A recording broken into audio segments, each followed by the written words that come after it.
તો કે ગોંડલને બદનામ કરવાની જ્યારે જ્યારે વાત આવી છે ત્યારે મારા વાલીડાએ કોઈ પાછું વળીને જોયું નથી. તમને બધાને હું એક રેડિયોમાં આવતી વાત યાદ કરાવું. ચિત્રો ભાગો અપ કરું ડપ મરે. ખરેખર કોઈ અપ કરીને ડપ મરે? આવી વાર્તા છે. વડીલો બધા ચિત્રા બાબાને બહુ સારી રીતે જાણે છે. એમાંય વાતમાં પાછો એક નવો વળાંક આવ્યો હતો. મિત્રોને ખબર જ હશે, ચિત્રા બાબાના ગામમાં એનાથી કદરૂપી એક બાઈ આવી વહુ બની. એટલે ચિત્રા બાબાને દુઃખ થયું, મારું નામ કોણ લેશે હવે. મારી વાત સમજાય છે ને મિત્રો?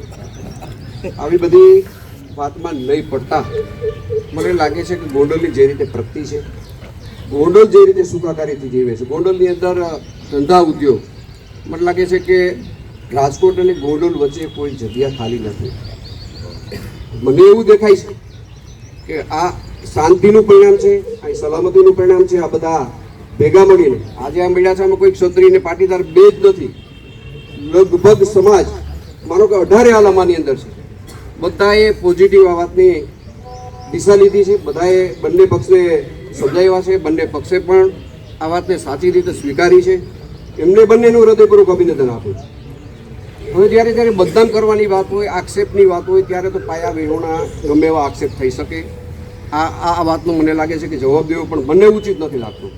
જે સંખ્યામાં ઉપસ્થિત લોકો છે, આ ખોટી વાતનો જવાબ હોય આવું મારું માનવું છે. એટલે વિશેષ વાત નહીં કરતા. આપણી શાંતિ, આપણું સંગઠન, આપણે જે રીતે અંદરોઅંદરના આપણા સંબંધો છે, આપણે ભાગીદારો છીએ, આપણે પાર્ટી હારે જોડાયેલા છીએ, મારા પરિવાર હારે જોડાયેલો છું, આ ભાવના આપણી કાયમી બને એવી ભગવાનને મા આશાપુરાનું પ્રાર્થના કરું છું. અને હંમેશા જ્યારે ગોંડલને બદનામ કરવાની વાત આવે ત્યારે આપણે બધા સાથે મળીને એનો જવાબ આપશું. અને આપ સૌનું હૃદયપૂર્વક આભાર. તો કે ગોંડલને બદનામ કરવાની જ્યારે જ્યારે વાત આવી છે ત્યારે મારા વાલીડાએ કોઈ પાછું વળીને જોયું નથી. તમને બધાને હું એક રેડિયોમાં આવતી વાત યાદ કરાવું. ચિત્રો ભાગો અપ કરું ડપ મરે. ખરેખર કોઈ અપ કરીને ડપ મરે? આવી વાર્તા છે. વડીલો બધા ચિત્રા બાબાને બહુ સારી રીતે જાણે છે. એમાંય વાતમાં પાછો એક નવો વળાંક આવ્યો હતો. મિત્રોને ખબર જ હશે, ચિત્રા બાબાના ગામમાં એનાથી કદરૂપી એક બાઈ આવી વહુ બની. એટલે ચિત્રા બાબાને દુઃખ થયું, મારું નામ કોણ લેશે હવે. મારી વાત સમજાય છે ને મિત્રો? આવી બધી વાતમાં નહીં પડતા મને લાગે છે કે ગોંડલની જે રીતે પ્રગતિ છે, ગોંડલ જે રીતે સુખાકારીથી જીવે છે, ગોંડલની અંદર ધંધા ઉદ્યોગ, મને લાગે છે કે રાજકોટ અને ગોંડલ વચ્ચે કોઈ જગ્યા ખાલી નથી.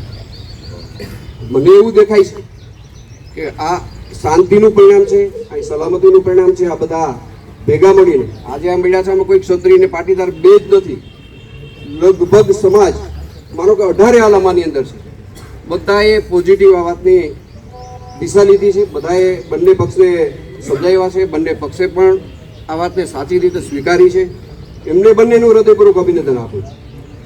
હવે જ્યારે જ્યારે બદનામ કરવાની વાત હોય, આક્ષેપની વાત હોય, ત્યારે તો પાયા વિહોણા ગમે એવા આક્ષેપ થઈ શકે. આ વાતનો મને લાગે છે કે જવાબ દેવો પણ મને ઉચિત નથી લાગતું. જે સંખ્યામાં ઉપસ્થિત લોકો છે, આ ખોટી વાતનો જવાબ હોય આવું મારું માનવું છે. એટલે વિશેષ વાત નહીં કરતા. આપણી શાંતિ, આપણું સંગઠન, આપણે જે રીતે અંદરોઅંદરના આપણા સંબંધો છે, આપણે ભાગીદારો છીએ, આપણે પાર્ટી હારે જોડાયેલા છીએ, મારા પરિવાર હારે જોડાયેલો છું, આ ભાવના આપણી કાયમી બને એવી ભગવાનને મા આશાપુરાનું પ્રાર્થના કરું છું. અને હંમેશા જ્યારે ગોંડલને બદનામ કરવાની વાત આવે ત્યારે આપણે બધા સાથે મળીને એનો જવાબ આપશું. અને આપ સૌનું હૃદયપૂર્વક આભાર.